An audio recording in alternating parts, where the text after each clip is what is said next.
Le contexte du BIM pour notre profession, c'est une évolution logique et je dirais normale de nos métiers, dans le sens où il y a 30 ans, 35 ans, on s'est informatisé pour réaliser des études de façon, je dirais, plus digitale.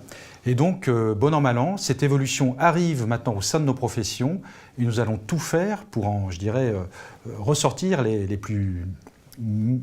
effets les plus bénéfiques, non seulement pour nous, mais aussi pour nos clients.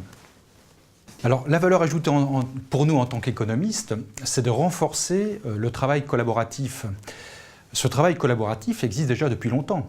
Avant, on recevait les plans papier, on recevait les éléments des spécialistes, bureaux d'études techniques, structures, fluides, acousticiens. Et puis, de tous ces éléments, on en faisait notre business plan et bien entendu notre étude de faisabilité. Et tout au long de l'étape de l'opération, on pouvait suivre les évolutions techniques, architecturales des projets. Eh bien, la maquette numérique va nous permettre d'amplifier ce phénomène et surtout d'augmenter la rapidité de réponse et d'éviter aussi des incertitudes, voire des erreurs en cours d'élaboration des programmes. Alors les rapports avec les fabricants de produits aujourd'hui sont excellents dans le sens où tout le monde essaye de mettre à profit cette nouvelle révolution numérique. Et donc, nombre d'eux nous proposent déjà des banques d'objets pour pouvoir incrémenter nos maquettes. Bien entendu, toutes les données ne sont pas nécessairement utiles à chaque étape du projet, parce qu'on peut en mettre des pages et des pages et des pages. Il faut savoir être efficient, donc savoir organiser, ordonnancer les objets pour avoir une bonne maquette numérique. Voilà.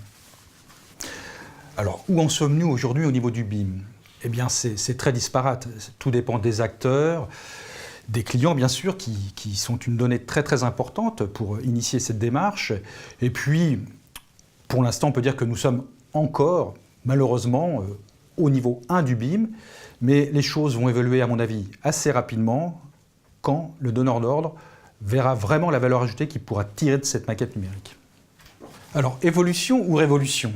That is the question. Écoutez, je pense que c'est une question à deux entrées, pour la bonne et simple raison que le niveau d'apprentissage ne sera pas le même en fonction déjà des données qu'on aura pu obtenir au fur et à mesure de l'évolution de ce process. Et puis, ça dépendra aussi des professionnels, ceux qui se seront formés en amont, ceux qui viendront en cours de route, et ceux qui seront peut-être passés à la maquette numérique niveau 3, alors que d'autres seront peut-être encore au niveau 1. Donc effectivement, ce sera certainement une évolution pour certains et une révolution pour d'autres.